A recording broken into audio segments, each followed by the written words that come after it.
This video may feature jokes and playful banter between the panelists, which are not meant to mislead the audience or serve as serious football analysis. We apologize if anyone feels offended or misled by the light-hearted interactions. Additionally, we can assure you that KJ nor any animals or children were harmed in the making of this content. Thank you for your understanding. Welcome back to I've got to start doing these disclaimers because I'm having people tell me, boys, that I shouldn't be making jokes on stream. Someone DM'd me the other day, so how dare you let your panelists make jokes? So I need to put a trigger warning and a disclaimer at the beginning. What has the world come to, man? What has the world I know, because a bit of banter between a couple of people, it can be taken as all sorts of things nowadays. So we're going to put disclaimers at the beginning of our videos just so nobody gets misled by them. But boys, how are you both? Yeah, man, I needed that laugh after a poor weekend. Yeah, I'm sure we're going to get into it, but I'm okay. Get ready for another game. That's the thing with football. It just comes so fast that you try and get over one result before you know it, another one's right in front of you. So I'm looking forward to tonight's game. Yeah, that's why it's better playing every 3 days, man, because like if you're winning, you got the momentum, you just keep winning. And if you lose, you can only think about it for like a day. The worst time to lose a game is the last match before the international break. And then you've got to sit there for 2 weeks with no football. Like, that is the worst. So yeah, man, listen, I'm sure we'll get into the Arsenal cooking soon. And don't worry, Pots, man, you are getting cooked today, bro. Yeah, there's loads to talk about on Arsenal today. We're touching on Chelsea. We're going to be touching on Liverpool. But I wanted to start with Manchester City, LB, and yourself, because big news that Pep Guardiola is very close to signing his new extension at your club, which I think we kind of briefly touched on last week. But additionally, David Ornstein has said, and I feel like this is a big win when it comes to your 115 case, that win, lose, or draw, he is expected to stay on. So even if you're punished and there's points deductions or, relegations, trophy stripped, whatever the severity, even if it's just a fine, your manager is going to stay on. That must be music to your ears as a City fan. Yeah, well, it's bittersweet, really, because we know that it's coming to the end. You know what I mean? We know that this is probably going to be it, man. Like, we've got 1 more year of him next year, probably at this moment in time. Like you say, that's the latest news. David Ornstein saying that he's going to sign a 1-year deal. That, I think, at that point, I think that's it. So it's obviously good because I'd rather have him than not have him. But at the same time, it's like I've got to sit here now for like the next 18 months knowing that he's leaving the football club. Like, so it's a bit of a bittersweet situation. But you know what, as well, because I think we kind of need it, because I'm looking at the managers out there and they're all a bit inexperienced. They're all like decent. Like, you look at Alonso and that people be like, yeah, but Alonso went unbeaten in the Bundesliga. He did, but it's 1 season, isn't it? Do you know what I mean? Like, could that have just been a bit of a fluke? Maybe, maybe not. Give him another year, like this year and then next year. You got Vinny Company at Bayern Munich, see what he does.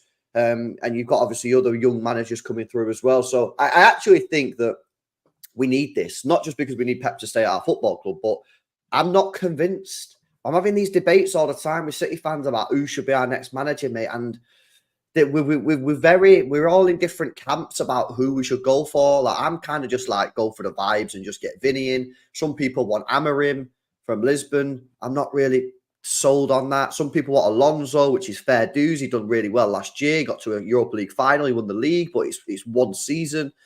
So, and then you got some people who want Don Carlo and just go and get him and just, have him for 1 or 2 years. And then some people are like, no, we need a project manager. We need someone who...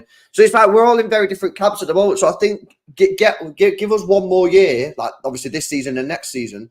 And I think then we'll be in a situation where we kind of have a better understanding of who to go for. If Vinny's tearing it up at Bayern, if Alonso's doing really well and he don't want to go Real Madrid, we maybe can get him. So it's needed, but at the same time, it's sad because we know it's coming to an end, man. And I'm sure you had that when Fergie was at United. You know that like it's coming to an end, and you're all kind of like, fuck, like it's great that you still got him, but it's just a bit. Our situation was a little different because he kind of, I think it was in the March or maybe even April, announced it. So we didn't really have time to dwell on it. The fact is that you guys, I'm not going to call it death by 1,000 cuts because I think he'll be successful in that time. But it is that element. I mean, it is going to come to an end, and he's such a significant part of your recent history. And as well run as you are, as brilliantly operated as you are behind the scenes, there is no shadow of a doubt that I always think you're going to be competitive afterwards. I don't look at Liverpool with Slot, which we'll get into later. But I get the fear factor. We had it with Fergie, and there's only ever, in my opinion, been a handful of managers in English football. I can't speak for the Europe. I don't watch it closely enough. In the last 70, 80, 90 years, who leaving a club is going to have such a profound effect in terms of you can still be a good team, but you may never, ever be this good again. And that's not a dig. That isn't me wishing that on you. That's just the reality of the situation, because Peps and Fergies and Paisleys, they come along every so often. And I'll be honest with you, right now in world football, there isn't a manager that I see on that level. So I still think you'll win trophies. You'll still probably win league titles. But this level of dominance that you've got is likely to come to an end in terms of the volume that you've won in that period. And I mean, I get the dwelling feeling. Yeah, no, I'm not an idiot, man. I know for a fact that, like, when Pep Guardiola leaves, like, we're not going to be as dominant. I'm not delusional. We're not going to win 4 or 5 Premier Leagues in a row. Come on, man. Like, what we're doing here. I think we'll just go back to where we were before that. When we had Pellegrini, when we had Mancini, we'll win a Premier League, maybe go 2-3 years without winning one, then win another one. We'll win a couple of FA Cups. I don't think we're going to fall off. I don't think we're going to do what United did, because I think we can learn from United. I think what United have done, and to a bit of an extent Arsenal, is they've sort of shown Liverpool and they've sort of shown City what not to do when you have an iconic manager like Wenger or Fergie, what not to do when they leave. So Liverpool can learn from that, obviously bringing Slot in, and I think City can. So I don't think we're going to fall off, be miles away, but we're obviously not going to be competing. Well, we're not going to be winning Premier Leagues every year. I'm not stupid, but listen, yeah, it's one of them, man. Listen, obviously, if we can get it for one more year, hopefully win 2 more Premier Leagues, make it 6 in a row, that'd be amazing. But after that, bro, like, it's it's sad, man. It is sad. You won't fall off like Man United. We fell off partly because Fergie left, but the main reason we fell off is we weren't being run particularly well prior to him leaving, and then you guys are not gonna see Pep and, is it pronounced Tiki? Is that how you pronounce his name? Yeah, Tixi, yeah. Tiki. You're not gonna have them two leave. You're not gonna replace them with accountants, marketers, and bankers. Yeah. That's the fundamental difference. You know, you're not going to go to JP Morgan and say, let's go and take one of their CEOs and let him run our club. Has he got experience of running a football club? No, but let's see what happens. So you guys will remain competitive in exactly the same way that Liverpool have. It's why I was shocked in the summer that people were talking about Liverpool being at the beginning of a rebuild. These rebuilds don't exist in the way people are making out at clubs that have been well run for a long period of time. There's transitional periods and changing of the guards in certain areas, but I don't necessarily call it a rebuild or a restructuring of the football club. It's a new head coach or a couple of new players or a new scout comes in. I wouldn't call that a rebuild. I don't think City are going to struggle with that either. Like, how do you see it, Potsy? Because you must be rubbing your hands at the prospects of City maybe not being as good. Good, but not as good. It must be something you're excited about as an Arsenal fan. Yeah, I mean, Pep is the main factor as to why they're so consistently good, but I don't expect Man City to fall off. I mean, if I'm honest with you, out of the replacement coaches that LB's going, I hope they get Vincent Kompany. That's the one I hope they get, because I know that he's the one that I'm not too sure about. I wasn't too sure about him at Burnley. I know they like that sentimental thing that he was so good for them, that he's going to be great for them. But for me, I think he's the weakest coach out of those mentioned. So hopefully they go for him. If they get a Xabi Alonso or a Ruben Amorim, I think they've got a style of play, a young coach they can grow with, and someone that has proven to be successful already with what they're doing. I think Vincent Kompany's still trying to become successful, unless you think that winning the Championship is fantastic and you can now go and do it with a Premier League club. See what he does in Bundesliga, that's for sure. He could go and win it there, but whoever they get, it's going to be nowhere near the level of Pep Guardiola. All I will say on Pep staying is he must be pretty, I think anyway, he must know they're probably going to be okay with 115 if he's staying on there, I think. Or he doesn't care and he'll just do his final year, whatever. And if they get down into the Championship or whatever, like people are hoping, then he'll just go there for a year and then he'll leave. But I'd be stunned if Manchester City are playing Championship football or League 2 or whatever people are thinking. I think he'll be fine at best. And he'll just crack on for his final year. Hopefully it is his final year and he doesn't have a madness and just think, yeah, I'm going to stay here forever, like LB wants him to. There will be a drop-off, right, 100%. But I just don't see that Manchester City are going to be this club that KDB goes, Bernardo goes, John Stones, all these guys that have hit 30 go, yeah, we're off with Pep, see you later, and Man City start again. Like, they're going to get a decent coach, you know, and it's a very, very exciting job for someone. Do you know what I'm saying? But look, I hope there's a fall off, of course. And I think at the moment it's about Arsenal making sure they're best placed to win it while he's here, because a lot of people I've spoken to have said, oh, I bet Arsenal can't wait, and then they can finally win the league. I want to win while Pep's here. The last thing I want is to win the league when he goes and everyone goes, wow, you had to wait for Klopp and Pep to leave before Arteta could win, because that's what it will be. So for me, I want to be winning it. That's why I wanted to win it last year when Klopp was still here, and I want to win it this year big time. But it's going to be difficult, man.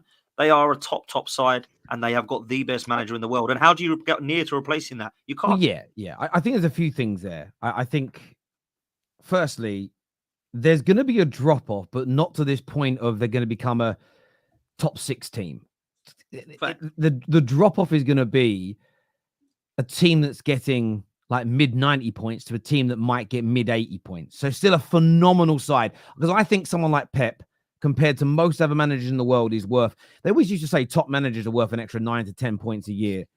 I think when you're the level of a Fergie, the level of a Pep, the level of a Paisley, I think that's an extra, you could argue that's an extra 15 to 20 points a year. Because Pep, you've seen Pep have a team with like KDB missing all season, still win the league. You've seen Pep have no number 9 and find a way to win the league. If he does it this year, he has lost his, you could argue, his best player. A lot of City fans did think that Rodri is their best player, and he's still got them through. I just don't see any other manager in the world right now that's as good as him, especially not in league football. Even Carlo Ancelotti, who is very good, he's one of the greatest we've ever seen. At league level, he's nowhere near the level of consistency, game in, game out, that Pep is. And you know that by their record. And they're both, by the way, managed very powerful teams in multiple countries. Pep on a domestic level in the league is a level above. And you can argue that the levels of consistency he's shown in the 15 years he's been a manager, I think he's only not won the league twice. It's ridiculous. So there is going to be a drop off there. But as you say, I would implore rivals of City to don't start getting too giddy, like they're just going to fall off completely and suddenly have a season where they're mid-table. They are still going to be in the title races. They are still going to be there or thereabouts. That's going to happen. On the Arsenal thing, I wanted to throw this Arsenal thing back to you. I know you want to win when Pep's here, and I get why. But if you don't win this season or next season, let's say Pep wins them both or Liverpool win them both, he then leaves and then you win back-to-back Prems. Would you be less happy with those victories? Would it feel hollow because you didn't beat Pep? No, listen, I don't care. Win the league, right? I'm not going to sit there and go, I wish that it was Pep that we beat. I don't really care who we beat. We just got to beat who's in front of us. But I don't want to be waiting that long. Time's up. We're going to get onto a Arsenal section. But for me, time's up. So we've got to be winning now. It's not about waiting for when Pep goes. It would feel better if Pep was here, because we would finally get across the line against the greatest manager ever. And last season, I wanted Klopp to be there as well, so we could actually say in the freeway race, it was us that got ahead of Klopp and Pep. Unfortunately, that wasn't the case. And if I'm honest with you, I didn't think we were going to win the league this year. I still don't think we're going to win the league this year. And it looks now that Pep's staying, we're going to have to try and get past him this year and next year now as well. So, look, I don't think it matters who you beat to the Premier League. Just win the cup, win the trophy. But there would be something a little bit more special to get one across the line, because Pep's been fantastic for best part of 7 to 8 years now. And I look at what he's done at Man City and I get jealous of what they've won. And of course, most people do. They want to win what Manchester City have won in the last decade, right? So that's exactly where I'm at, man. But it's going to be tough. It is going to be tough. Look, I'm not one of these people who says the reason we haven't won the league is because of Pep. I actually think the reason Arsenal haven't won the league in the last 2 years is because of Arsenal and Arteta. That's the reason we have not won the league. It's not, oh my God, if it weren't for Pep making us lose to Villa, and if it weren't for Pep making us drop points to Fulham and West Ham, it's got nothing to do with Pep. That was us, right? So when we go 8 points clear and we don't win the league, you got to look at yourself. When you go to a stage of just beat Aston Villa and you win the league and you don't beat Aston Villa, well, that's our fault, right? So you need to look at that. But he is a level above everybody else. And already, if we go into the weekend and we do not win, I'll be thinking, this is going to be hard now because it's Man City. Whereas other league titles before, you'd think, oh, crikey, we drop points again here. But at least Man City are going to lose 3 or 4 games this year and we'll be all right. You don't think they are. You know, they're pretty much faultless the whole year. So, and they're not even playing well at the moment. I look at Manchester City, they're not playing well. Defensively, they're weak. the weakest they've been in a long time, they're still sitting fine. Then they're chilling. They're all right because they know the best is yet to come. And that's where we're not at. Arsenal and Liverpool are clinging on to the fact that, I hope we keep up with some consistency here.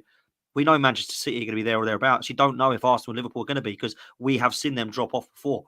Whereas with Manchester City, they just don't, man. So that's where we're at under Pep. It's that good. On City, LB, you obviously had an interesting win at the weekend. Started slowly and conceded first. Dominated the first half and rightfully equalized, but then kind of really went flat in the second half and didn't look like scoring, and then won it in the last minute. And those last minute goals, they hit different. It makes you celebrate. But in terms of performances, the way you've won some games recently, a handful of draws in there as well. Do you have concerns, or do you feel as though this is just some early season teething problems that will work themselves out as the season goes on? We need Foden or De Bruyne to get back into this team ASAP. We're not playing well. As much as we've just praised Pep Guardiola, I think Pep got it completely wrong at the weekend. At half-time, he switched Doku and Savio, which was just a silly move because they were both playing really well. And then second half, they did nothing. And some of his changes were a bit weird. But yeah, we just have no creativity at the moment, and our defense is not defending properly as a unit. So we're conceding goals. We're not creating too many chances. We just need Kev or Foden back in there like ASAP. And at the moment, like obviously, I think something's going on with Foden behind the scenes, like personal issue or something. And Kevin's now back in training. De Bruyne's back in training, but he's not going to be available for tomorrow. I'm not bothered. Hopefully, he's back for the weekend. So we're not playing well. We're not playing well since the first international break. The first 3 games of the season were our best 3 games. We played Chelsea, Ipswich, and West Ham. We played well in all 3 of them. And then since that international break, we've just not played well. But listen, we're not doing too bad. We're unbeaten. We're second in the division. Yeah. And you know, if the result goes to Arsenal or a draw at the weekend and we beat Southampton, which obviously we should, then we'll be top of the league. So it's one of them. We need to fix it quick because it's not sustainable. At some point, we're gonna get hurt if we keep performing like this. But providing Kev's back for the weekend or Foden's ready to start, I think we'll be all right. But I think we've been lucky. Been lucky because Brentford, we didn't deserve to win Brentford. We won that 2-1. We didn't deserve to beat Fulham. I did actually think we deserved to beat Wolves, to be honest with you. I thought we dominated them in the first half. I know they had 2 chances when one of them they scored and one of them they missed. But other than that, they did nothing. They had 4 touches in our box in the whole game. So I think we did deserve to do that. But the other 2, we definitely didn't deserve to win. So I do think we've been lucky. But you make your own luck at times, don't you? And like the Arsenal game at home. With us, though, LB, and think like we need to sort this out because Arsenal were, not looking too convincing in a few games. Now we've been hurt. Do you think that could happen to City, or do you think you'll? That's literally what I'm saying, bro. I say this isn't sustainable. We keep playing like this, we'll get hurt. 100%, bro. Like you can't keep playing like this. 100%. The thing is, though, like I do think large part of this is because we've not had Foden in the team properly. We've not had De Bruyne in the team, so we've got no creativity in there. Our midfield 3 has a combined age of 95 years old. Like it's slow as hell. It's mad slow. Like 2-3 passes, and you can just take out our midfield if you've got decent ballers in your midfield, and that's what Wolves did with Cunha and that. Like, so they smashed it. But like I say, I'm hopeful that we are, we're ready to turn the corner now, with De Bruyne coming back. Hopefully Foden's ready. And I think he might even give Nunes a chance because he played well when he come on at the weekend against Wolves. So, yeah, listen, interesting start for us. We're unbeaten. We're not playing well. And, it's weird. But City always do this, man. We always go through parts of the season where we're rubbish and we just pick up points or whatever. And then eventually, Pep will sort something out. Pep will find a system and then we'll just start destroying everyone. So let's hope he does that again. It's why I call it a champions win, because although you're right, if you keep playing like this in every single game, you will get found out. But you're not going to play like this in every single game, in my opinion. But the difference between teams like City is that you probably have 5-6 games like this a season, maybe a bit more, maybe 7 or 8. You might lose or drop points in a couple of them, but you find a way to win most. And in my lifetime and in my experience, that's what teams that win titles and win major honors do. They just find ways of getting through these matches, even when you don't deserve it. So, yeah, I look at it as it's bad news for Liverpool. It's bad news for Arsenal, the 2 other teams that I think could genuinely win the league, that you've had this rocky period, but you predominantly come out of it with wins. That again, if I was in the title race, that would be a sobering factor for me personally. It would be. What is this here? This says yesterday you said on Mo and Hassam's channel, LB, that you would take a 1-0 loss to Liverpool. What does this mean? No, I was just joking. I'm just saying because Liverpool's just a grim place to go in it. Like you can play well at Liverpool and you'll just lose. So I was just messing around, man. But the point is when you go to Anfield, yeah, it's tiring, mate. Yeah. I've been and I do this every year. I get myself gassed up. I say, this year we got to go there this year and beat them, man. Yeah, and then something can happen, and what happens is to players just go through periods of the game at Anfield, yeah, and just turn into like they've never seen it. It happened to Colwell at the weekend. Yeah, we did it last year. We went there last year. We were 1-0 up, right? We was cruising, no problem. Come out in the second half, within a minute, Ake and Edison, clanger, penalty, and then we're on the ropes. And to be honest, we were lucky not to lose the game. So the point I was mentioning is I'd rather not play Liverpool at Anfield at all, you know what I mean, and just skip it because it's an emotional turmoil when you go there. The hardest game of the season, isn't it? Without a doubt. 100%. Because it's the only place in the Premier League, yeah. It's the only place in the Premier League where your players just turn into idiots and lose all composure. I've never seen City players do what they've done at Anfield at any other ground. Mistakes, yeah. When they go there, they turn into bozos. And even when they get away with the mistake, they just carry it on. Look at Colwell at the weekend. He gets away with one, doesn't he? The penalty that might have been a penalty, might have not. Referee says no penalty. Normally, the player would be like, damn, I could have gone for a penalty away. Let me calm myself down. What? 30 seconds later, takes the guy out, gives a penalty away, and then he goes, oh my God. And it's like, bro, what are you doing? And that's what Anfield does to these players, man. Do you know why I'm so jealous of what Anfield does to people is in my lifetime growing up until 2013, that's what Old Trafford was. I mean, most of your teams barely won there in the Premier League era. And City's situation was different because you hadn't become a very good team at that point. But even in those early years when you won a few trophies, invariably we would beat you. You had some results against us. But Liverpool now, and it's interesting, but in that same time period, Anfield wasn't that. Lots of teams went to Anfield and got results. But I feel in the last decade, it's just become this fortress. And bigger teams make huge mistakes there. You rattle the crowd. Arsenal 2 seasons ago, when they were 2-0 up, cruising. And I want to say it was Xhaka, did a stupid little foul on Trent. The crowd got up.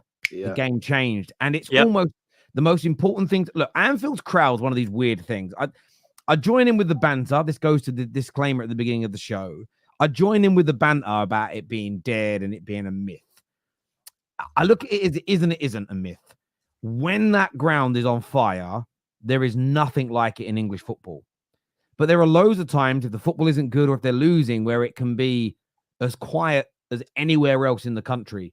But the important thing to do as a team, even as fans, sometimes fans start singing bad songs that are going to wind up Liverpool fans. Like, why are you singing that for? Why are you trying to get the crowd up? Shut the fuck up as well. Your team's winning. Yeah. The most important thing to do at Anfield is shut the crowd up. If you can silence the crowd, you can stop the team playing.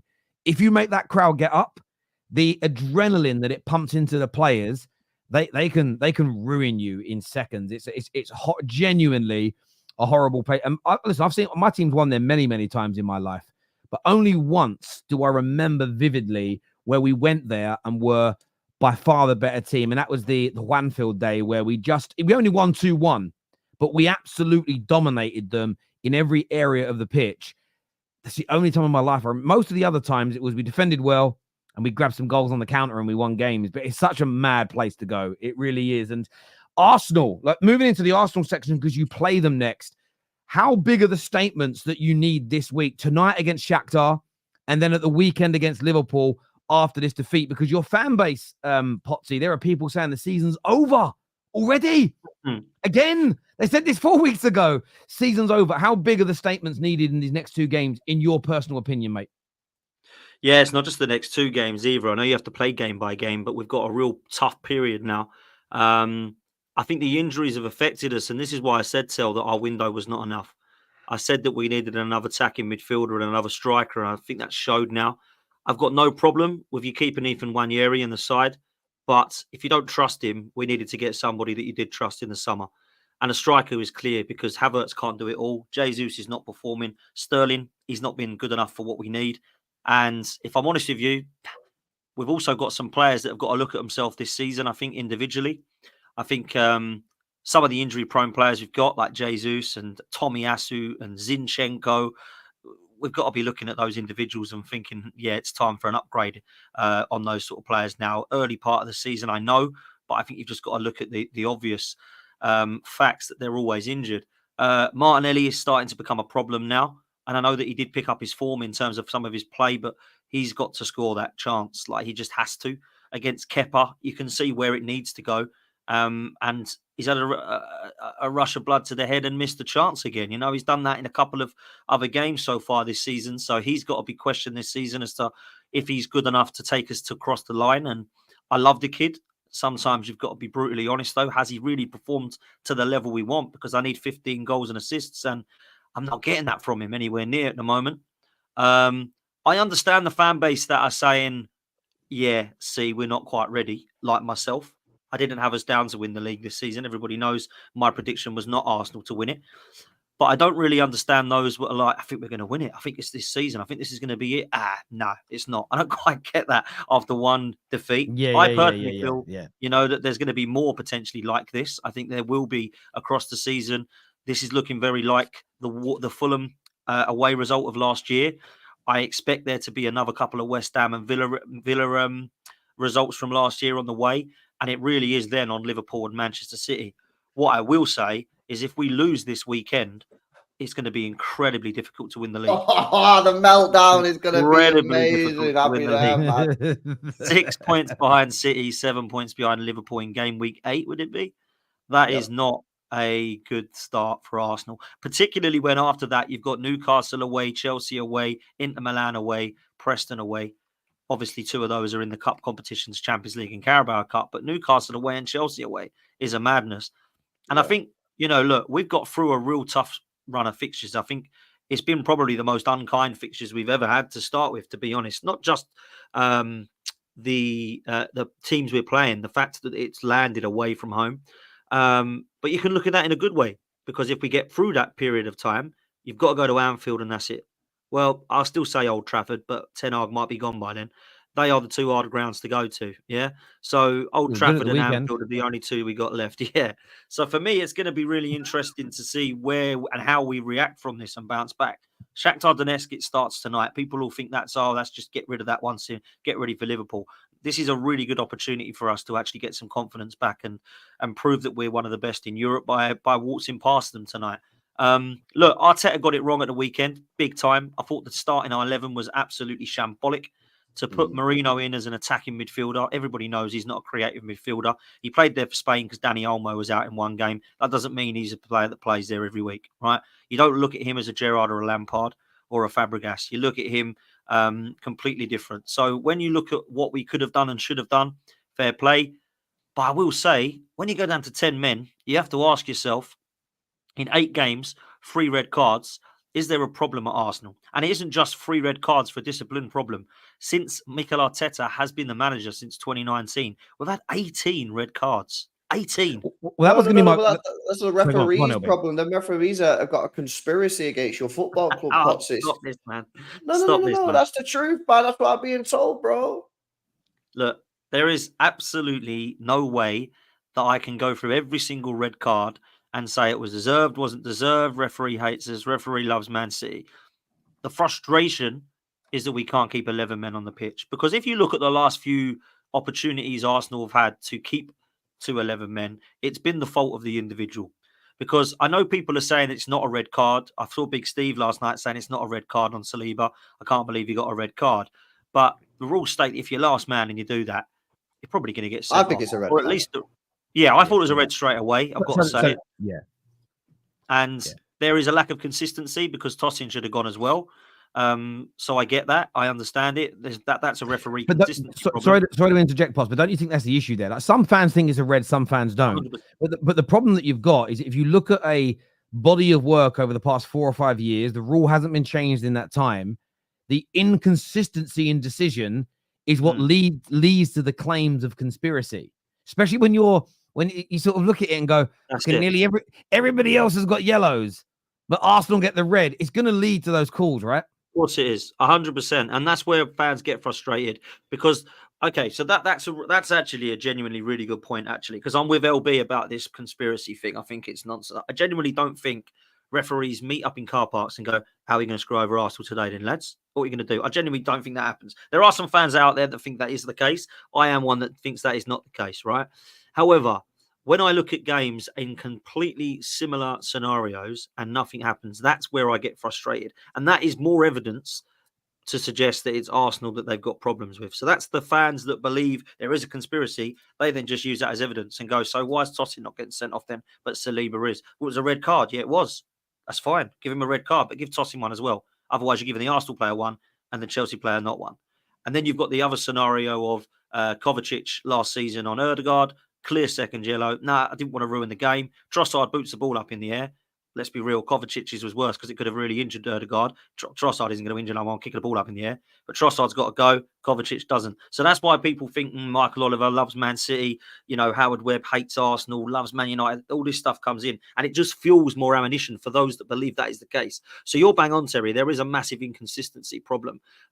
You've seen examples given already from Bernardo Silva on the goalkeeper, and that's happened before, and it's been given, oh no, he's fouling the goalkeeper, but Bernardo, it's fine, it's not a problem. So then they go, well, it must be because they love Man City then, they're all cool with Man City. So that's where they come with they fuel it more. So I don't think the refs do themselves any favours. I think they make it very, very easy for people to go against them is what my kind of point is. But as far as Arsenal were concerned, bruv, nah, it was a poor day at the office. Raya, I know he got engaged the night before. I think he was still hungover.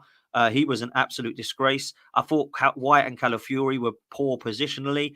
Saliba lost his head. In the midfield, it was nothing short of a shambles creativity-wise. I thought Partey and Rice were actually two of the better players.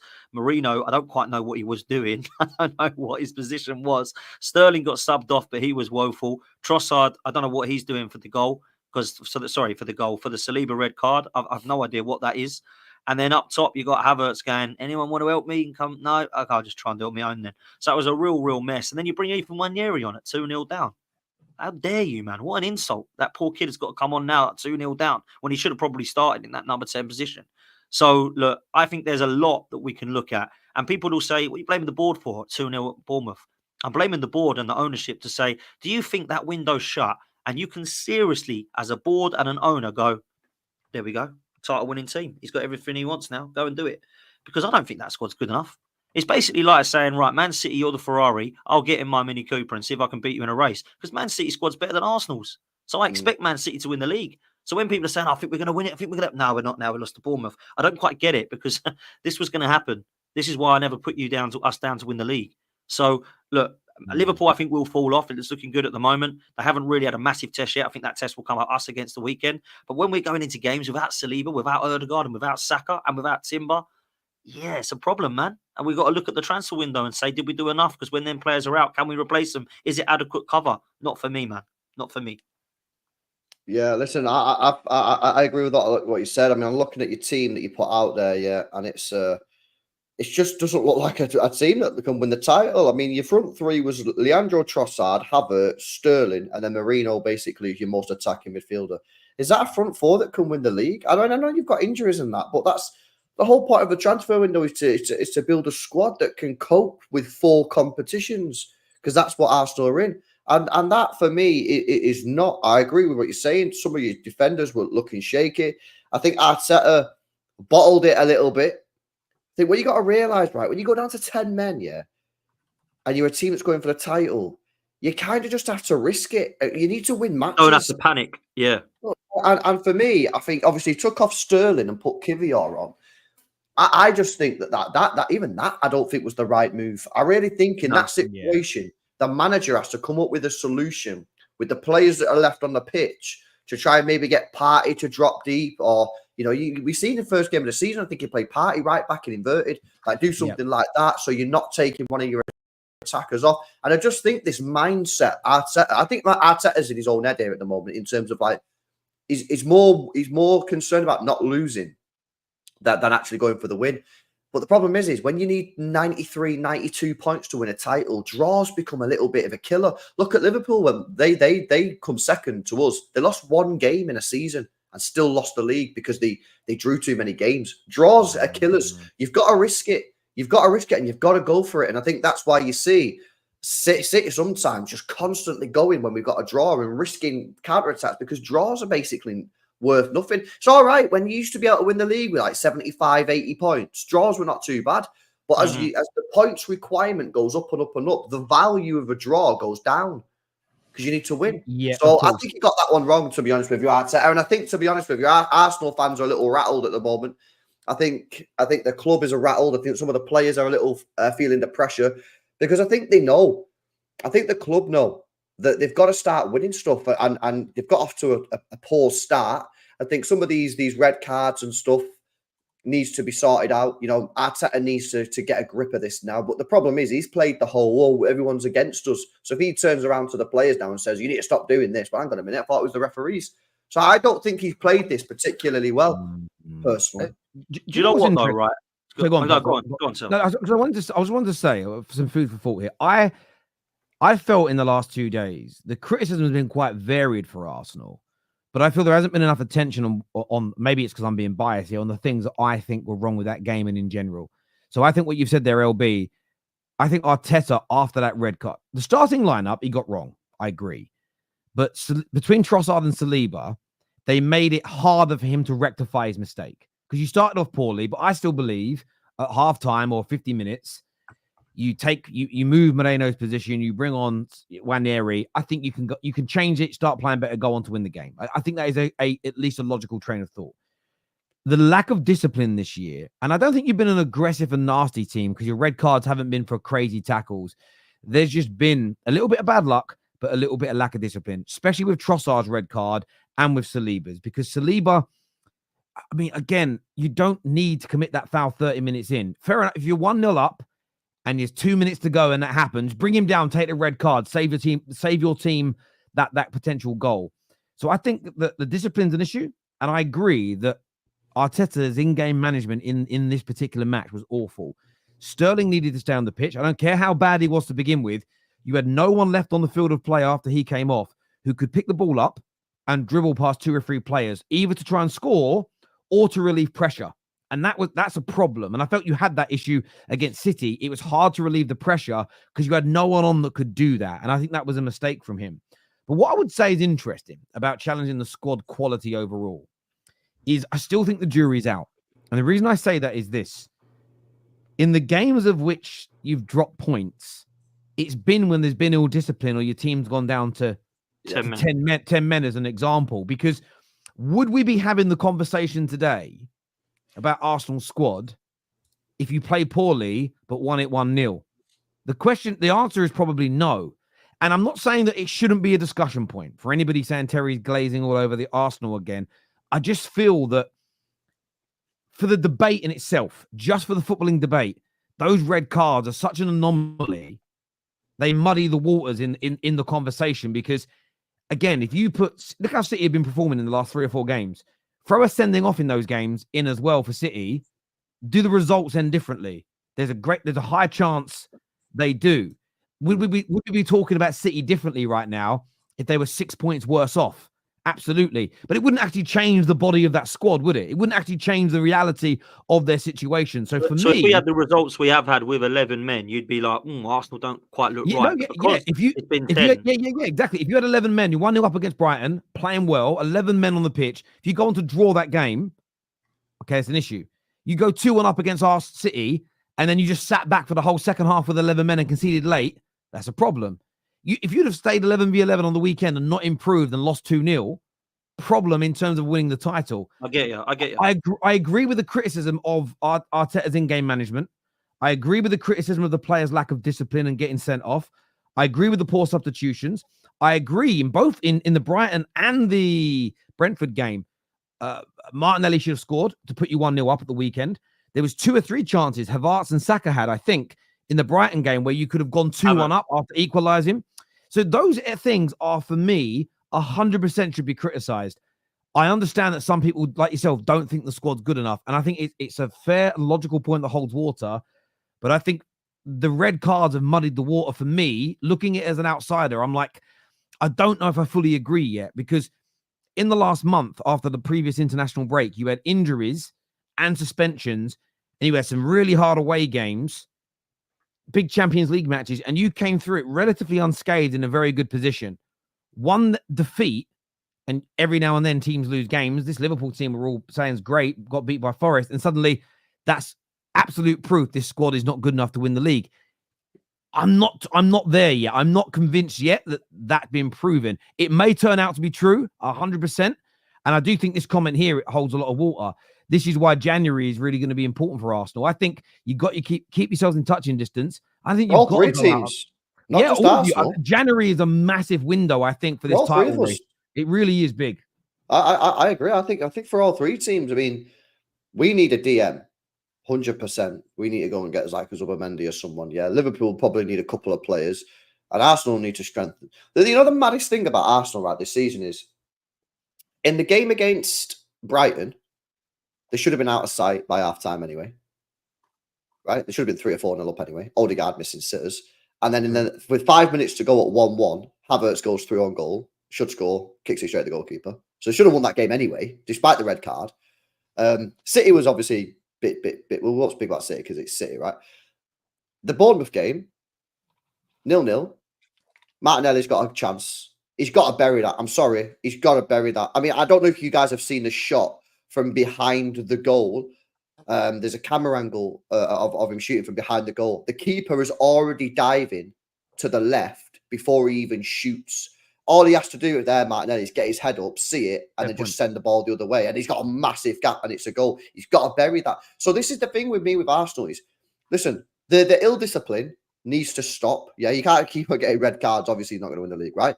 But even in these games, City, they were seconds away from winning. Brighton, they should have won. Yeah, and Bournemouth, they should have won. Now, having said that, shoulda, you didn't. And I think the quality of the players are just not quite at the level it needs to be. I said it in the summer. Yeah, they needed to sign a clinical striker. If they sign a clinical striker, that Brighton game, they probably win, right? Even with the red card. Yeah, Martinelli, said it before. I think you need to have an honest conversation about whether that guy's good enough anymore, man. I think you've outgrown him. And this is the thing with Arsenal fans, yeah. It's no one's digging out your players. It's a compliment to your football club. You have outgrown some of these players. You've already outgrown Gabriel Jesus. Already, that guy's not good enough for Arsenal anymore. It's not. No one's like cooking your players or anything. It's a compliment to the football club. Martinelli, I don't think is good enough for Arsenal. Again, compliment to your football club. I think you're better than that. I do. And then when I say stuff like that, Arsenal fans start talking about my players. Like, why are you talking about my players for? We're talking about you. Talk about your club. I think Arsenal now need to have a window where they just get rid of some of these players that are not good enough, yeah, and improve and, like Potsy said, upgrade. Because I just think that they've outgrown them. They've outgrown some of these players, man, and they need to spend some money and upgrade. I get that point, and like I've said, I'll try to be very careful with my words. We'll probably put another disclaimer together for this, and I don't think that argument is illogical, stupid, crazy, hateful, nothing like that. I just feel though it's like with the starting 11 and everything else. The only games where this squad has come up short for Arsenal this season has been when they've been down to 10 men. And what I would say is this. I've never heard fans, pundits, professionals, journalists analyze football and say, my squad or your squad's got to improve because I don't know how you're going to cope in those games where you get men sent off. That's never, again, hindsight, we're looking back and saying there's a problem. And I get they've missed these chances, but we all know the psychology of a team changes when you get a man sent off. Sometimes people say it's harder to score against a 10-man team at times. There are some people that believe it becomes harder to win. I looked at some of the facts that are out there. I actually emailed Opta today because I think I would like to do it because Gary Neville said that you should be winning these games even when you've got 10 men. And for years, I've agreed with Gary Neville. I've gone, yeah, you're right. Then I looked at some of the facts and actually every single member of the top 6, barring Arsenal, actually, ironically, have lost much more games when down to 10 men than they've won. So I've kind of, but there's so many factors that we're not sure of in this. So I emailed Opta, I've tweeted them as well and said, I'd love to see the data of the top 6 sides and the team every season that wins the Premier League for how many games they win with 10 men. But within that, were they winning, losing or drawing when they went down to 10 men? And at what minute of the game did they go down to 10 men? Because I saw an article Liverpool did about their own club and it was like our 10 greatest wins with 10 men. And I think it was 8 or 9 of them. They were already winning by 2 goals or more when they went down to 10 men, right? So that's different from going down to 10 men 20 minutes into a match when it's 0-0 or you're losing. So I'd love to do a deep dive into this. If it turns out that the big clubs invariably win when they go down to 10 men when it's 0-0 or they're drawing or winning, then I think it's absolutely fair to say Arsenal have got to go and win these games. But if it turns out that 80% of our teams lose in that scenario, again, the analysis becomes flawed. Not because Gary Neville's trying to be harsh. I used to say that as well, but I like these conversations because sometimes I think it's an eye-opener. The same as Arsenal squad. I totally get the challenges about whether it's good enough or not. I'm not saying people are wrong or right. I'm saying the debate is open, but it's the analysis when you've had a man sent off, because none of us ever sit there and say, I'm worried about my squad. I'm worried about my players in case we have to play a game with 10 men. It's never been said in the history of football. Do you know what I'm saying? So I need to see some more games. And the one thing I will say is, you're right, LB. They've got to stop getting. Someone in the comments said there's no ill discipline, and it's like, well, okay, right as I can get, but there is ill discipline with what Saliba did. It's stupidity. What Trossard did to get sent off against City, I don't think it was delaying a restart. This is because, again, the PGMOL have become so anal about proving they were right to send Rice off. They've forgotten about what Trossard actually did was dissent. He booted the ball away in anger. We've all seen it 100 times. Soboslai did it in the Liverpool game. And they tried to say, well, he didn't delay a restart because nobody was near him. No, he booted it in anger. Bruno, when he got booked the other week, they said they booked him. The commentators said, they booked him for delaying a restart. The official report's been done. He got booked for dissent because he booted the ball away in anger. And it's like, that's a disciplinary issue. So there are lots of areas. I will say though, Tell, like, let's just be real. Arsenal have not been that impressive this season. Like, whether you think that, red cards would have made a difference or not, I know I get what LB's saying. We could have won all 3 games, but I haven't left thinking, God, we were really good today. Like, we looked excellent. Do you know what I mean? Like, let's be real, at home, we were actually not that great against Leicester. We were dominant, but we didn't do much with it. Southampton, I thought we were shocking, if I'm honest. And then, obviously, we had to bring our 3 better players on to win the game. We've discussed Brighton, Man City and Bournemouth in terms of red cards, but even against Wolves, we gave away chances. And even against, teams where, let's be real, Aston Villa, if Watkins was on fire, we would have been 2-0 down. So I don't look at it this season yet and go, wow, Arsenal are there. Now, look, if we get results, I don't really care how we play. Let's just get the results right. But there is definitely going to be, like LB was saying earlier, a time where you think, got to sort this out because, Man City got to get better. Otherwise, they're going to do what we've done. We've got to now bounce back and we've got tough games to do it in. It's not looking great at Arsenal attack-wise at the moment. And without Saka and Ødegaard, we are struggling to create. We just are. And I think that if you look at the 30 minutes before that red card, I don't think we were great against Bournemouth. I mean, I don't think Bournemouth were brilliant either. I thought Bournemouth were pretty poor, if I'm honest, for most of the game until the sending off. They just went on top. But I don't think Arsenal have quite clicked this season yet. And we need to try and work out how we do that. I mean, PSG is the only performance I'll walk away from and go, yeah, we look good. We battered them. But otherwise than that, not sure, man. The thing is, though, now, Potsy, with your next 3 fixtures, you're very much in a case of results over performances. Facts. Do you get me? Whereas my clubs, obviously I need the results, right? But I also kind of need to see my performances starting to pick up now. I've got Southampton, Bournemouth and Brighton. You know what I mean? Like, listen, Brighton and Bournemouth on the day can be decent and Southampton try and play. But like, I really need to start seeing my team start to perform a little bit better than I have. You're in a completely different position. If you shit out 3 1-0 results, wins, and play terribly, but get through, you'll be buzzing, you'll be laughing, and then you can start worrying about the performances, because these next 3 games for you, let's be honest, could dictate whether or not you're in a title race. Because if you don't get, I think you need a minimum 6, probably 7 points out of these next 3 games.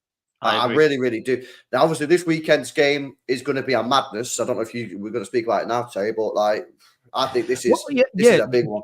Just on that, I mean, Don's in the comment. I hope you're well, Don. Just the Terrace has missed you since Chelsea's defeat. You didn't come on. I know you were on Potsy's show for the match reaction, but you told me you were coming on top 6 and you weren't here. Where have you been, Don? I was going to take out an advert on milk cartons. I was wondering where you were at, bro. The Football Terrace community misses you, brother. But he says, if Arsenal play well this season. He kind of said what you said. Like, have they played well all in all this season? So again, I would say I've seen them have. I feel like they have played well in some games. all in all, I need a bit more definition so we're on the same page here. But I wouldn't say Arsenal have been playing the most scintillating, amazing attacking, absolutely dynamic football out there. However, look at all the teams at the top. I would say, barring Chelsea, who have played some beautiful football, but ironically don't have as many points as the rest of you, Liverpool are playing a very, very good, very strong, very solid style of football, but it isn't beautiful to watch. It isn't like they are cutting through teams and domineering and playing brilliantly. And we've already said, I think LB said it. You look at City so far this season. It's not as though they're tearing up trees performance-wise. We also saw this with Arsenal at the beginning of last season, that they started off quite slowly. Second half of the season, they were absolutely like a bull in a china shop. And I feel like Arsenal have earned, at the very least, enough credit performance-wise to know that they will get better than this, what we've seen over the last couple of years. So I'm just like with Liverpool, just like with City, I'm not looking at Arsenal's overarching performances now and saying this is an indication they're going to fall off this season, not be in the title race, crumble and go away. Equally, I know that Don is a massive, I've seen him use XG many, many times when it comes to Chelsea or Chelsea players, but you look at the facts this season. Now, this is when it's 11v11 on the pitch, Arsenal have the best XG for in the league. So it's interestingly, there's against as well, and theirs is also the best. So when it's 11v11, no one in the Premier League concedes as many chances or creates as many chances as Arsenal. But interestingly, look, you are splitting hairs between Fulham are really high in this, which is amazing. But you're splitting hairs between Liverpool, Chelsea. I mean, interestingly, Man United are a lot fucking higher than I thought we'd be on chances created. I'm not going to lie. I didn't think we'd be that high, right? Interestingly, a lot of the teams that are down the bottom of the league are also down the bottom of the league on this. So I think it's a fair indicator. So again, like I said, I think with Arsenal, I feel as though a lot of the criticism is right that we've gone through on this show. But I think there's a lot of overanalyzing. A lot of people saying, well, I haven't seen them look amazing yet. Therefore, I'm predicting they're falling off. No one's doing that with Liverpool. I get why no one's doing it with City. But I just feel like there's so much more to come from this Arsenal team. And we've seen that from these players in the last 2 seasons. And I think 100-odd games they've played in that time period is a big enough body of work to not throw baby out with the bathwater this early. No, you're right. But this is it now, isn't it, for Arsenal? These next 3 games... Oh, if they lose the next 3 games, there's no point in bringing up XG stats. I agree. So I use XG as a way of looking at it in terms of something underlying the performances. I don't think they've been shocking and they haven't created. I think that's a myth, and the facts back up what my eye has seen. Where you're spot on, LB. They go and lose. They get beat by Shakhtar. They go and lose to Liverpool. Who's the game after Liverpool? Is it Chelsea? Newcastle away. Newcastle. They go and lose to Liverpool and then lose to Newcastle and end up 9 to 10 points. And it isn't just behind one team. That could be between 8 to 10 points behind 2 teams. I can't see him winning the league from that point. So in terms of and winning the league is the only bit of success Premier League wise Arsenal, Liverpool, and City can get this season, because you're all going for the title. You're not where Chelsea are. You're not where Man United are. You're not where Tottenham or Villa are. It's win the league or the Premier League season is not successful. 110%. So I wouldn't worry if I was a Gooner about the performance in the next 2 or 3 games. I'd be worried about getting the win, getting the points, and keeping yourself in this title race. LB's spot on when he says that, 100%. We need the players back. Obviously, Ødegaard, Saka looking like they're going to be out for a bit. I think Saka and Simba could be back for Liverpool. Ødegaard, don't think will be. That's going to be a big plus for us. Because Saka is just quality and he's missed for sure. Timber, definitely one of our best defenders, if not our best defender. Certainly fullback this season. So we need them. And Ødegaard will bring the creativity. I think what we need to do is we need to put Trossard back into that Ødegaard position or play Wanyeri. We'll see what we do tonight. We need to get a win tonight. And we need to beat Liverpool. And in fact, I agree with LB. I think we actually need to beat all 3 of them, Newcastle, Chelsea and Liverpool. But certainly we need to pick up a minimum of 7 points, in my opinion. That's what I think we need. Yeah. Terry is the epitome of a hypocrite. I don't think I'm being a hypocrite. I think I'm being very fair and very balanced. But you've got to expand upon that, Joe. And I'd love to have a debate with you about it. But you can't just say I'm a hypocrite and not give me an example. That is a flawed... It's not even an argument, really.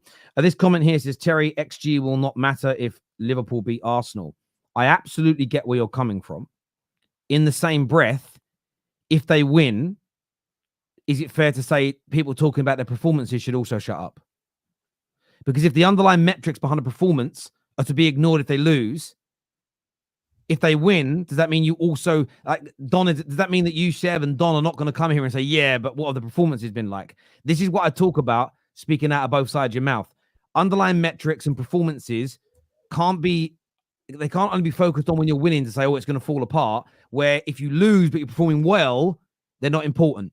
It's got to be both or none. It's like the conspiracy theory conversation. If you're a fan that thinks there's a red cartel, that means you believe in a conspiracy, because a conspiracy is a plot to take someone down. If you believe in one conspiracy, logic dictates that there must be the possibility that other conspiracy theories exist, which means Arsenal's claim can't be dismissed as crazy if you believe in conspiracies. I guess the other thing that I'd add, though, on the XG is that XG was largely based with Saka in the team. A large part of it was Timber in the team, and obviously by the last couple of matches with Odegaard.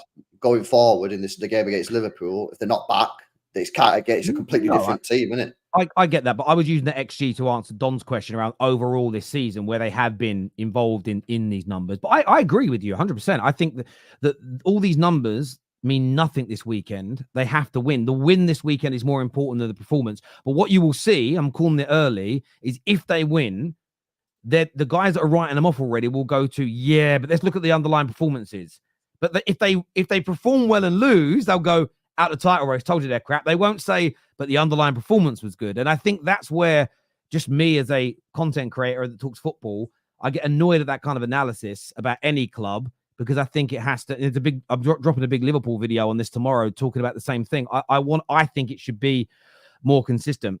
Just quickly, do you guys think this is a must-win game for Arsenal? Because I'm starting to think to myself, is it a must-win or is it a must-not-lose? Because if they don't lose the game, for me, they've got to win the next two games. But the next two games are tricky. 12:30 kickoff at Newcastle, and then they're going to the Bridge away as well, 2 away games. So, like, if I look at the games on paper, I look at it this week and say, if Arsenal get a point, it's not that bad, unless providing that they win the next two games, which is Newcastle and Chelsea. But Newcastle away at 12:30 on a Saturday, and then Chelsea away at the Bridge. I think we got to pick 7 points, man.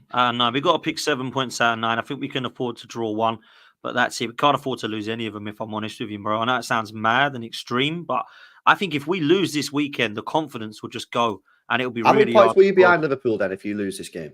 7 behind Liverpool, 6 behind you. If you win your game against Southampton, which you will. And then you've got Newcastle away next week.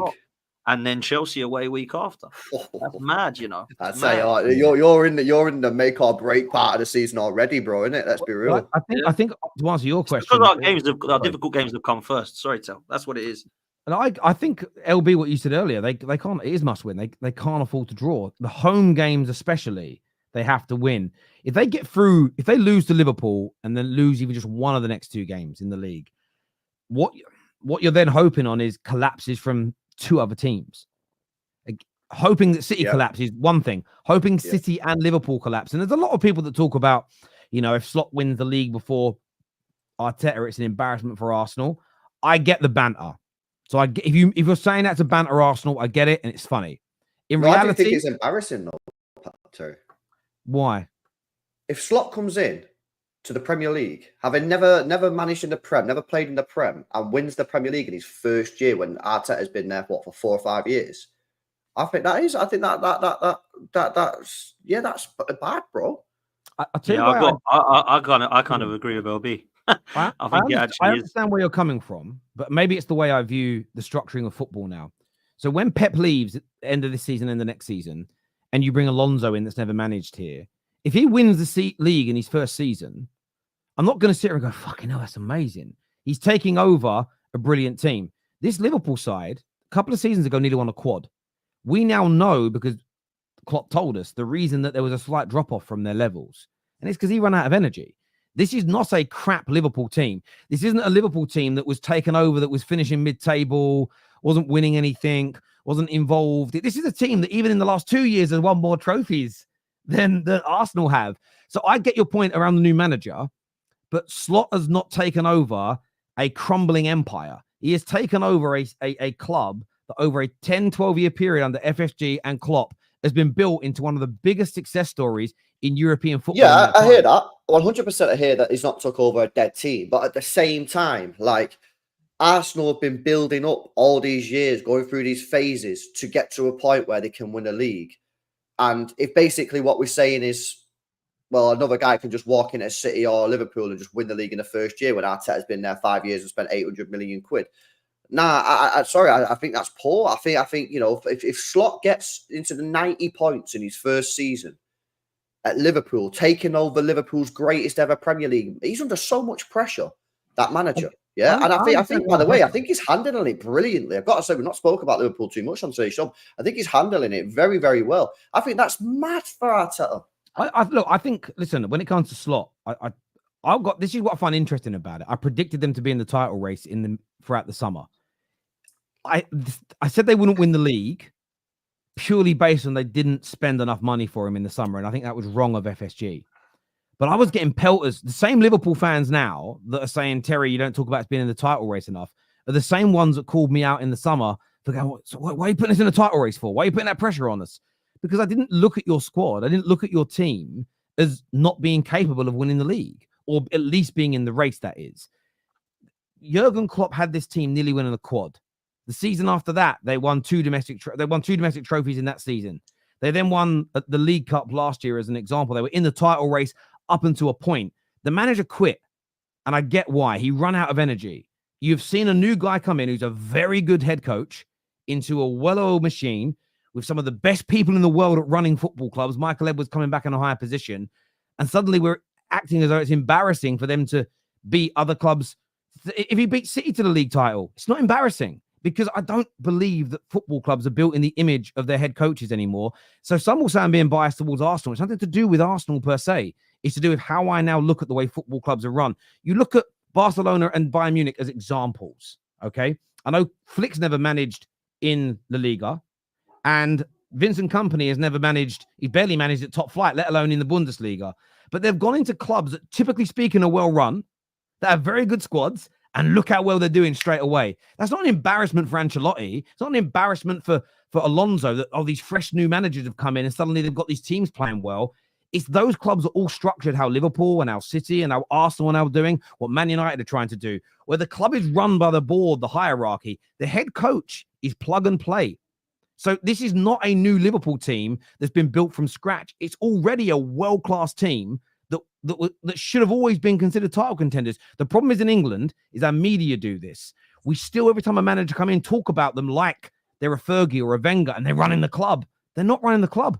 Your own manager, Pep, talks about this all the time. They don't run the football clubs. They coach. Now, they deserve credit for how well they coach the team. But if you're a well-run club and you're good at picking new coaches, which Liverpool clearly are, I guarantee City do a great job when they replace Pep.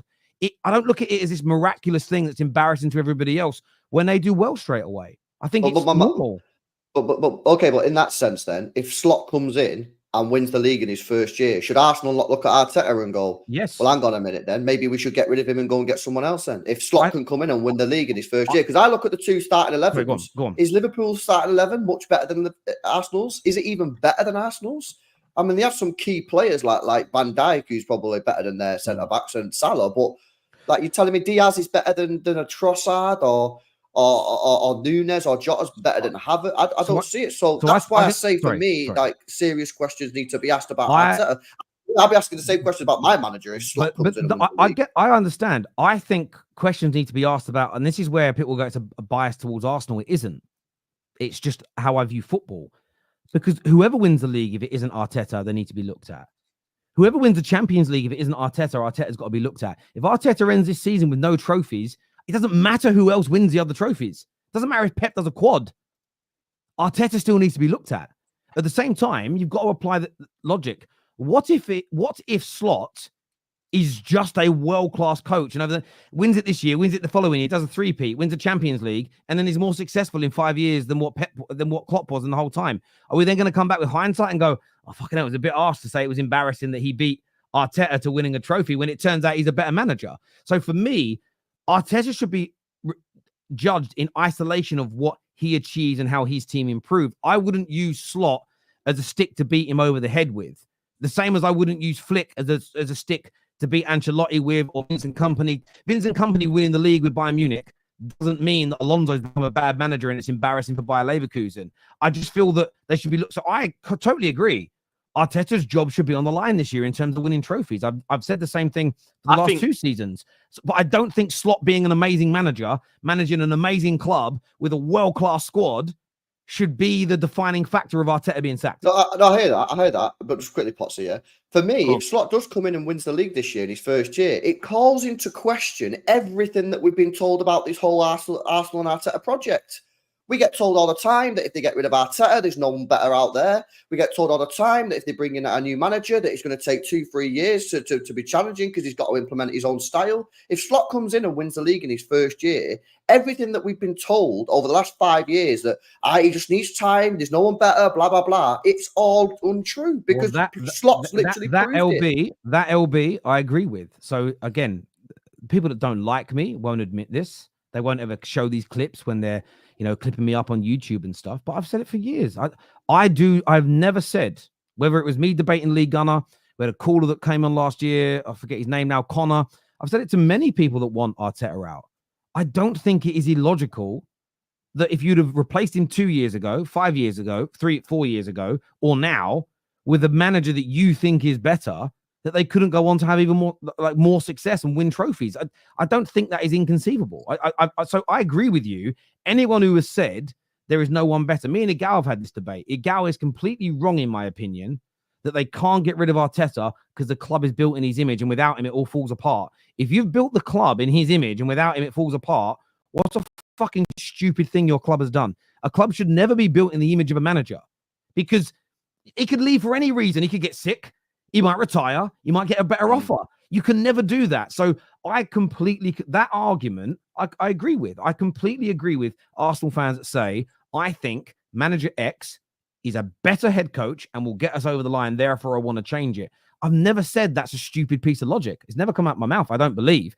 When they say things like, I can guarantee this guy wins, and I'm saying, well, are you not worried it might go backwards? And they go, no way, it goes backwards. That's what I think stupid. Not their opinion that they want a better manager, that you have to understand that if you change manager, he could also not be as good. It's when they refuse to acknowledge that, I find it a hard conversation. But LB, I don't disagree with a large proportion of what you said. The only thing I'm not doing is using Slot as a hammer to beat Arteta or any other manager with, because it might just turn out that Slot's fucking amazing. Absolutely out of this world, Do you know what? Like, let's just be real. Like, I'll end on this because I've got to go tell after this, but to the game. But look, I'll say this. I don't think we'll win the league, but we need to win a trophy because the team's good enough to win a trophy. You can't tell me that what we've put together in the last 5 years is not good enough to win a domestic cup and it isn't good enough to win a Champions League, right? We need to prove that by doing it, and Arteta needs to prove it. If we take Manchester City all the way again and we miss out, I would say that the board probably haven't done enough to put the players in the right positions to give Arteta what's needed in the front line, because I still think we're short. LB said it, I've said it, a lot of people have said it. I don't think we did enough to get across the line this season in the Premier League. But if you're going to finish trophyless again, I am going to ask the question, well, when do we actually win something then? Just something. Just win something. When do we bring this squad winning mentality? How do we do that? Because at the moment, that is not it. So for me, I'm not going to say get this manager gone if we go all the way and we win 2 trophies and we don't win the Premier League. If we win a trophy, he stays, because that's what football's about, right? But if we go trophyless, even if we take Manchester City to the last day again and we don't get across the line, when do we say, right, enough's enough? And that's what I don't quite get with some Arsenal fans. They're not quite ready to have that conversation, which is cool. And I don't want to. We want to win. Hopefully, we don't have to have the conversation. We win. Should I see what I'm saying? I completely and utterly agree with you. I do. On to some of the super chats. I do want to touch on Chelsea in the show as well. I know you've got to shoot because you're going to the game, Potsy. And we'll catch up with you soon, brother. Top man, me and LB hold the show anyway. We hold the show. Have a safe trip, mate, and we'll speak soon, brother. Take care. Love, man. See you next time. In a bit. This here says Slot never spent 800 million, did he? Terry Arteta has. Fair point to a degree. I will say that Arteta took over a worse team than. But this is. Are we suddenly saying that Slot hasn't got a team? I would argue that Liverpool have more world-class players in their team than Arteta does, and yes, Slot wasn't at the club when the club spent the money, but the squad's still there. So we know how good City's squad is. So the new manager that takes over after Pep, are we going to lower the expectations because he never spent any of that money? Are you going to do that, LB, and say he doesn't have to win because none of the money has been spent by him? It's flawed logic. The energy that I'd have is the same energy that I'll have here. If, say, we get Alonso at Arsenal, let's say Pep goes at the end of the season, right? Yeah. And Alonso comes in. For me, Arsenal should be favourites if they keep Arteta, because Arteta's a 5 years worth of experience in this league, finishing 90 points or whatever. And it's Alonso's first season in the Premier League. I do get that point, and I understand where you come from. But if Alonso, again, we're just painting a theoretical. I mean, he's already an invincible title-winning manager. What if he wins 2 more trophies this year, including, let's just throw it out there, what if he wins the Champions League this year, comes in as a invincible league title and Champions League winning manager? Yep. You could make the argument if he is just a better head coach than Arteta. Your point around Arsenal fans saying there's no one better has been debunked. But I would say that him taking over City you have a better squad and a better run club with more money, and he's the better manager based on what he's achieved. I wouldn't say it's embarrassing for that squad, that team, that club, that manager to beat Arteta to a title. In that case, I'd say, and I know you just said accepted it, so I'm not disagreeing with you here. I'd then just say, well, your whole thesis on Arteta being here and there's no one better than him is completely debunked. So you've just wasted 100%. 5 years. 100%. I think you'd be spot on with that one, mate. Who's more likely to win the league this season, Dan, Slot, or Arteta? Well, I'll take it. I'll take it, Johnny. I still think Arteta is more likely to win the season with Arsenal than Slot is with Liverpool. I'm not saying Arsenal are dead. I still think Arsenal are favourites over Liverpool, in my opinion. We're just having a debate if this was to happen, but there's no doubt about it, man. Listen, Slot's impressing me. I will say, you know what I mean? If he's doing well, if you look on below the surface and look at the fixtures he has had kind fixtures. I mean, I think the only 2 tricky games he's had was United, who are trash anyway, and Chelsea, which was at home. So for me, I think Liverpool have got some tough fixtures coming up this month. So I think this is where I'm going to start looking at Slot and really judging him. Well, he's doing well. There's no doubt about it. True, but if Ancelotti doesn't win the league, he is definitely being fired. Also, Barcelona's squad is pretty young and lack of experience is so embarrassing. I wouldn't call it, but listen, Ancelotti's under pressure right now because it isn't because Barca are doing well. It's because they're playing really poorly, according to Real Madrid fans. So if they finish the season trophyless and are playing poorly, I get why they would sack him. If they finish the season playing amazingly, win the Copa del Rey, win the Champions League, but Flick still wins the league, they might not sack him. You know, I think that you've got to weigh these things up. Miss Tori here, hope you're well, Vic. Says, been a while since I watched a live show here, just showing some love. Big up yourself, hope you're well. Arsenal versus Liverpool will be the most defensive in years. Yeah, both teams are very defensive this season. It's going to be, if I was Slot, I don't know what you think, if I was Slot, I'd go for it. Yeah, they've got a couple of injuries. Saliba's out suspended. I know it's at Emirates, right? But you're already top of the league anyway. Most people are saying, wow, you're doing better than we all thought. What have you got to lose, man? Go to the Emirates and just fucking go for it, man. And listen, if you get beat, you get beat. But at least you've had a go.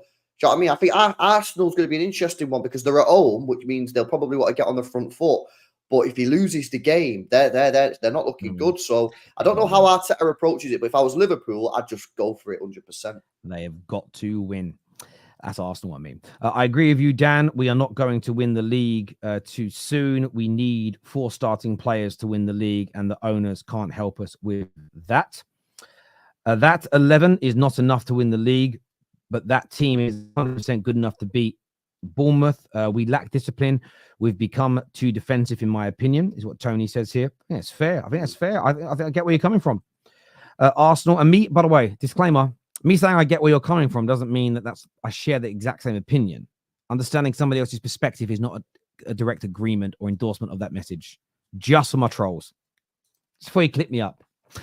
Do you think the players are still too emotional? That might have caused the red cards. Look, kicking the ball away, yes, the Trossard one. I think he was frustrated and he booted it. Saliba's wasn't emotion. It was ill discipline, stupidity. He just didn't need to pull the man down at that point. It's as simple as that. When Pep leaves, it levels the playing field. I think 80 to 85 points will be enough this year to win the league. I think so. Yeah, it's an interesting one. I think it'll be high 80s. I think high 80s might be what it comes down to. Personally, on that one. I wanted to comment on your video on red cards. My initial thought was we should try to go and win the game, which fouled. Expecting us to try and win is okay. Also, Arsenal had the most red cards on that table. Yeah, that's what I've said before. I think the bigger conversation is around discipline. I know some of the red cards have not been red, but I think all of us can remember our players, LB, getting red cards they didn't. How many of those red cards was Granit Xhaka though? Because he was just like a bit grabbing people around the neck. There was a lot that were red cards. There were some that were definitely harsh. But even as a United fan, we've had some harsh red cards. I've seen Casemiro get a red card for like grabbing someone around the neck.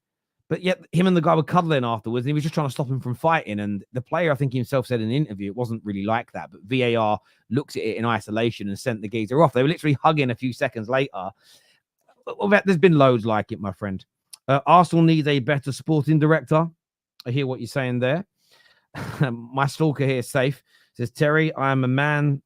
I told you, man, that Trump would be a better owner of Man United than Ineos. In your opinion, do you think Trump would... I mean, listen, Trump's running to be the president of America. It's a completely and utterly ridiculous point. I feel exactly the same as LB. Bro, I can't lie. Yeah, but if you met and saw Safe, it would all make sense. This guy used to turn up outside my office when I worked at Barclays and just wait outside for me. He's my stalker. He followed me home once. He knew where I lived. He's a very weird guy.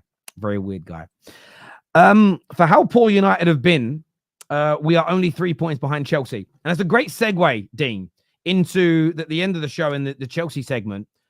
What's your view, LB, on Chelsea being praised for their performances even though they lost? And when you look at the criticism that Man United have rightfully got, there is only a 3-point difference between the two football clubs. Is the praise for Chelsea, in your opinion, going a little bit overboard, or are the performances worth focusing on? No, I think I'll be consistent with everything that I've said this year. I think they're a good team, but ultimately, they didn't do enough in the transfer window. Their goalkeeper, by the way, is absolutely useless. I genuinely believe he's in the bottom 5 goalkeepers in the Premier League. Genuinely do believe that. He's kicking, leaves a lot to be desired. He doesn't give anyone confidence. Rarely see him coming off his line. They spend £1.5 billion chat, yeah, and it's just bang average, mate. Ask yourself a question. Go through the league table, yeah, and look at the goalkeepers for each of the clubs, mate, and tell me if you think that goalkeeper's better or worse than Sanchez, mate. Now, they bought this Georgeson guy in or whatever, yeah. I ain't seen this guy play yet, but he can't be much worse than Sanchez, in my opinion. I want to say, and I still think they should have signed Osimhen. You know my thoughts on that. I thought that was ridiculous. They should have got him in. Yeah. However, having said that, I've got to give credit to Jackson. He's actually playing quite well. I still don't think Jackson's going to be good enough in the end to get Chelsea across the line, whether that be top 4, whether that be win a Premier League. So I still think they need to address that. Defenders, I have massive concerns about their defenders. You know, I look at them, man, and listen. Don can tell me that he thinks Colwell's mint, whatever. I don't see a world-class defender. Yeah, I think they need to go in the market there. Tolton's a squad rotational player at best. Yeah. I don't know, man. I think Chelsea are on the upwards trajectory, yeah, because I think ultimately, I think this Maresca's got on playing some good stuff, but I just think come the end of the season, I think they're just going to be sitting there thinking, what if we would have signed Osimhen? What if we would have got a goalkeeper or another centre-back? I don't think they're a million miles away from being a really decent team, but they've got 2 of the main positions in the squad, the goalkeeper and the striker, are massive talking points. And then the defence is just poor as well. So, yeah, listen, I ain't praising them when they lose games, you know what I mean? Because that's weird, but yeah, I don't think they're getting top 4. I said that to me at the start of the season. I've said it on the show. I don't think they're getting top 4. I don't think they've got the players for it. I think they'll finish 5th or 6th, which, funny enough, actually, I got told yesterday that 5th actually might get us Champions League this year because apparently England are doing quite well in that coefficient thing.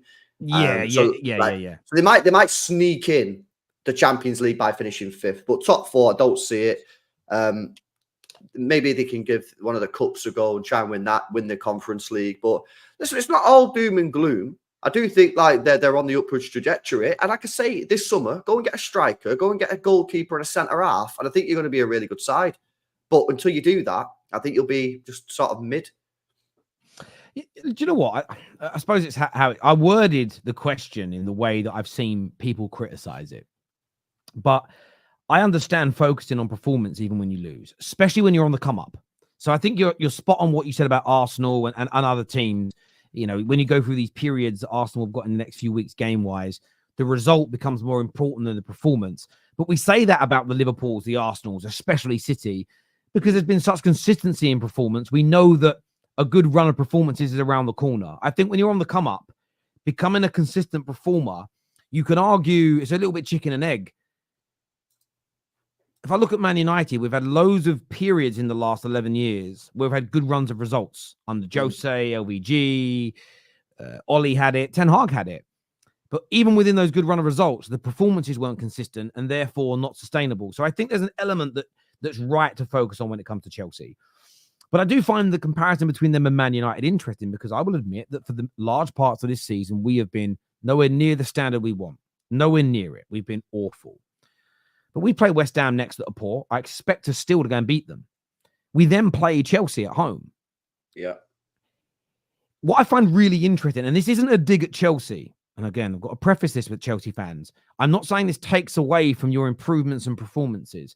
I think what it proves, if Man United by game week 10 somehow are a level on points or ahead of Chelsea, who are getting universal praise, I think it doesn't demonstrate anything derogatory towards Chelsea. I think it demonstrates that this Man United squad is so much better than people are getting credit for. We just don't have a system that breeds consistency.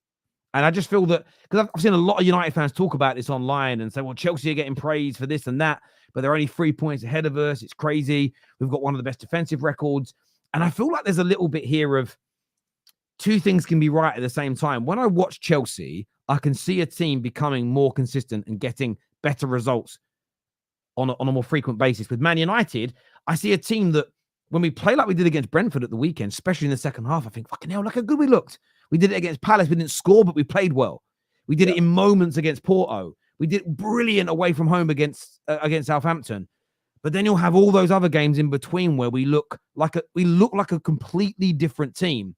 Where with Chelsea, I feel like they're becoming more uniformed. You kind of know what to expect from them. Mm-hmm. Individual players are letting them down, mistakes or not being good enough. And I feel like that's the difference. Man United's issue is more our system lets us down, in my personal opinion. But look, I kind of get Chelsea fans being excited with the direction that they're going in. But this is about improving the squad now. I actually agree with you on Osimhen. They should have bought him. But I think in January, getting a new goalkeeper is far more important than buying a striker. I genuinely think... I agree. Get a new goalkeeper now. That's really important for him. I mean, I've said this so many times. If I was an owner of a football club, right, or a manager, whatever, and I had some sort of say in transfer activity, the two positions I look to on a football pitch is who's in my net, who's keeping the ball out of the net. Is he good enough? Yeah? And then I'm looking at the other end and going, who's putting the ball in the net for me, scoring goals? And I look at Chelsea, and like I say, I've got to give a little bit of credit to Jackson, because actually he's doing all right, but I still think long-term he's not going to be good enough. But Sanchez, man, I can't stand him. Every time I watch him, I mean, I got flashbacks. Remember last year when he kicked the ball to Declan Rice? They were 2-0 up in that game, I think, as well. He just kicked the ball to Declan Rice. You know what I mean? And it's just, mate, I don't know. I don't know what they're seeing. I really don't. Did they sign this Georgeson? How much did this pay for him? 20 mil or something?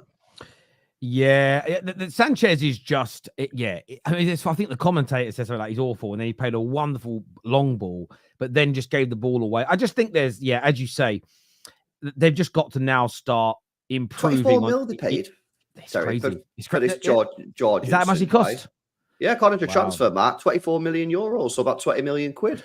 Why is he not playing? Like, what are you telling me? He's worse than He cannot be worse than Sanchez, especially on the ball. He can't be worse.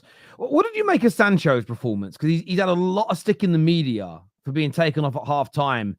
What did you make of Sancho at the weekend? I don't know, man. A bit weird, really. I think it's a good signing. Right, so I'll start by saying I think it's a good signing. I think it will come good, but you've got to remember, it's going to take time with Sancho. This guy's had, when did he join United? Sort of 2021. 20. I want to say 20. I want to say the summer of 2020. I want to say that. I could be wrong. 2020, I think.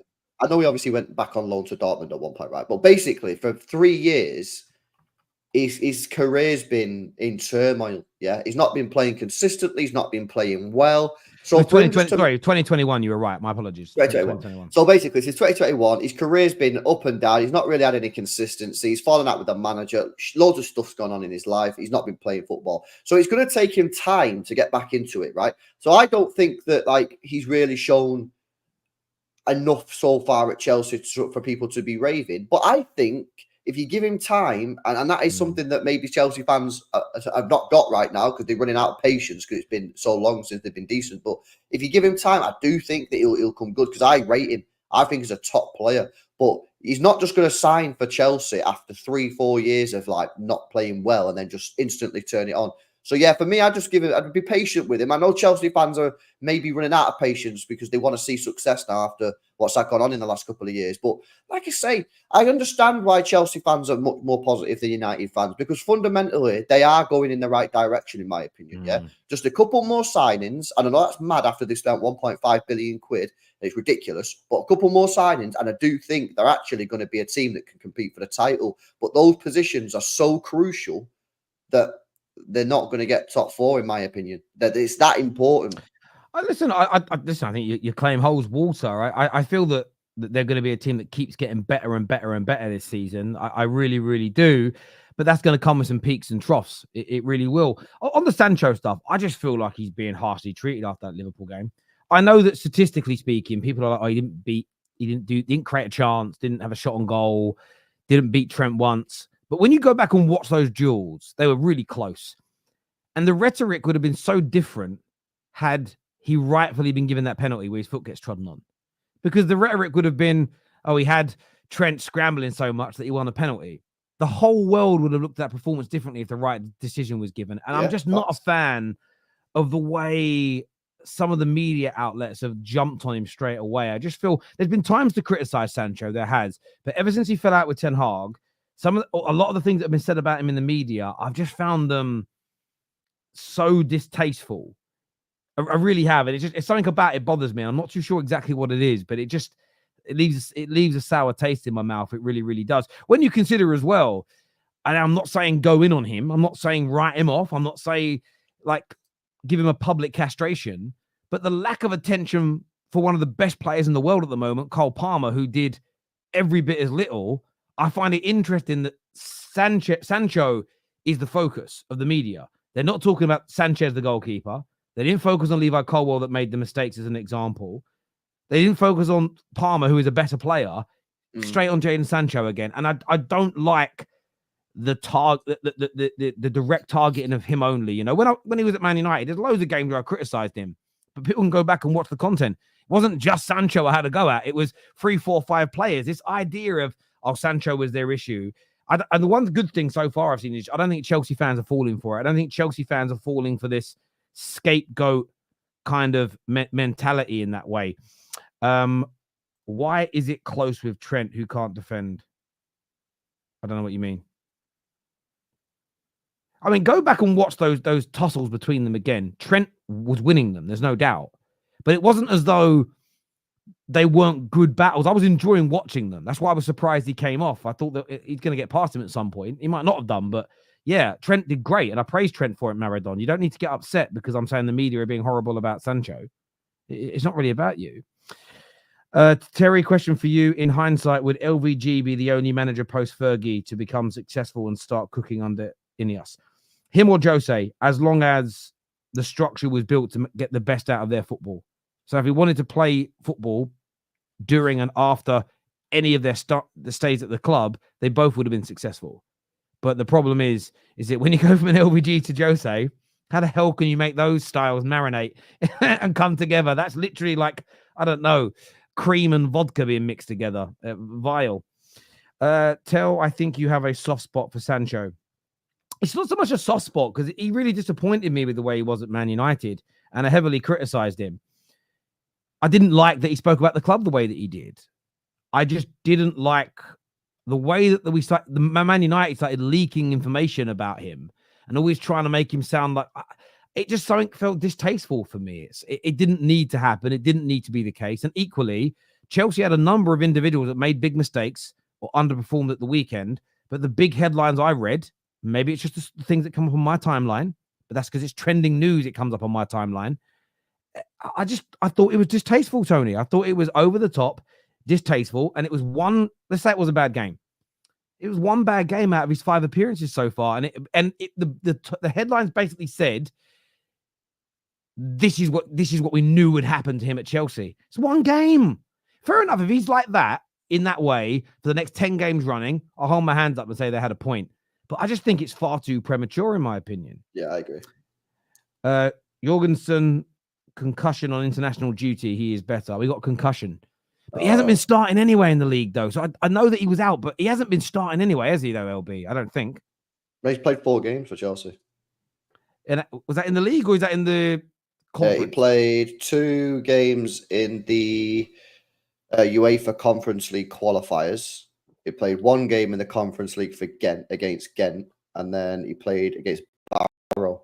League Cup. So yeah, he's not playing the Prem. So and he's been on the bench for every single Premier League game, bar the Liverpool match. So he's clearly second choice. Yeah. 100% second choice. You can see that. What do you think the score is going to be? Champions League games tonight. Arsenal versus Shakhtar. What would you go with? Oh, Arsenal doing, man. I go 3-0 Arsenal. I don't see that as a problem. I think they'll get the job done tonight. What they need to do tonight, Arsenal, is just get through the game without any injuries, mate. They don't need a mad performance. They don't need nothing. Just get through the game, no injuries, get 3 points, and just then start focusing at the weekend, because like that game, man, on Sunday. Mate, I just want to get my game won on Saturday, mate. Yeah, I was sitting here 3 p.m. doing a watch along for it, and I just get through it. I don't care if it's 1-0, the worst performance. Give me another 90-minute controversial winner. Yeah, and then let me just sit back on Sunday. Don't care who wins. Don't care if it's a draw. I'll just be sitting back watching it and just watching the tears of one of the fan bases, man.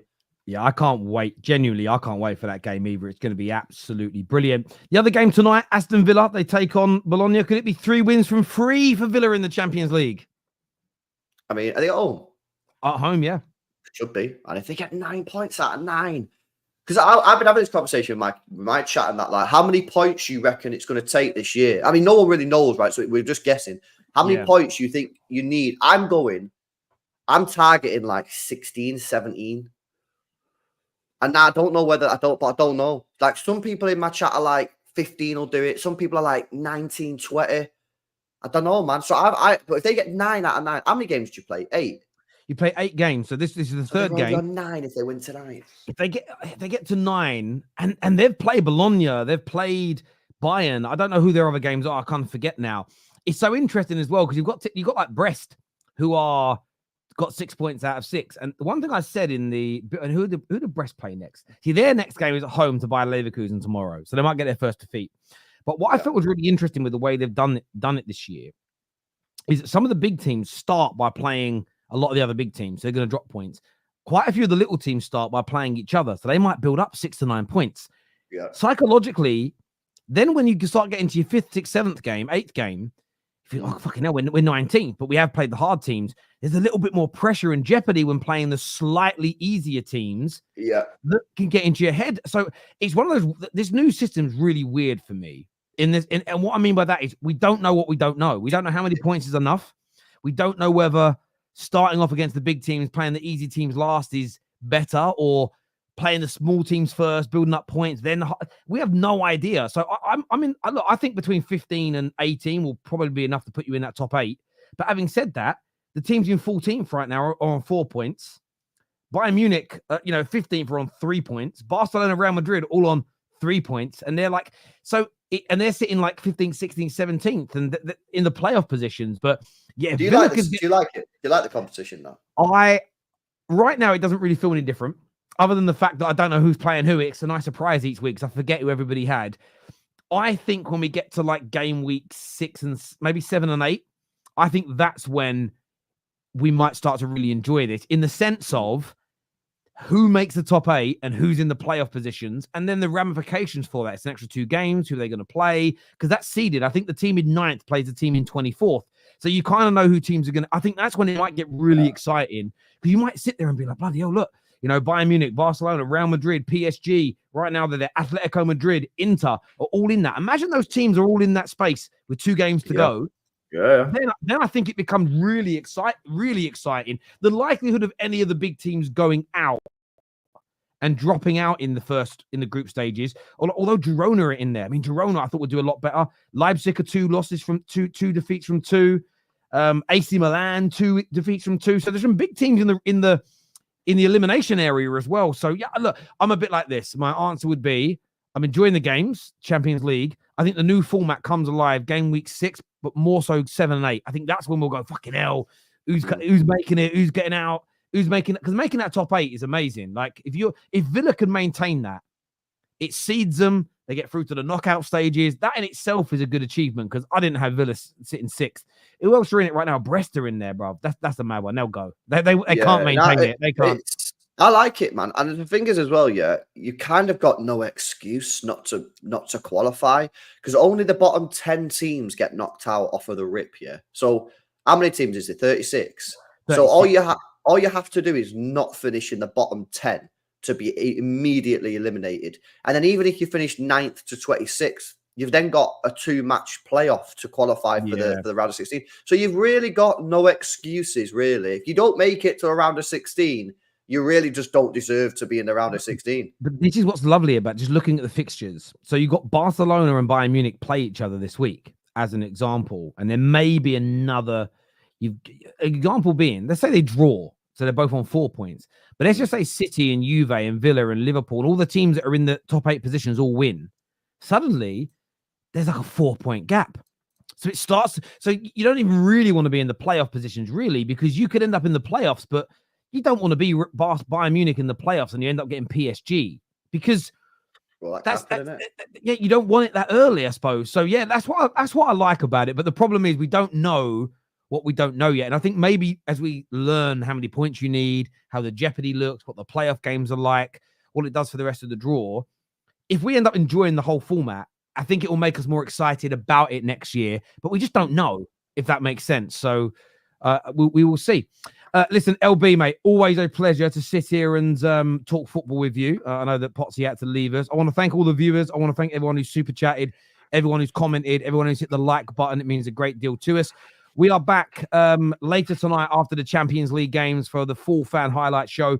This video is going to take you to Judge Mo's channel. So go and check him out. Go over there and just spam like Football Terrace raid, or you say Terry raid, LB raid. I don't care. Just go over there and raid it and get it done. Until next time, everybody, look after yourselves. Take care. Goodbye. God bless. And we will see you all again very, very soon. Thank you.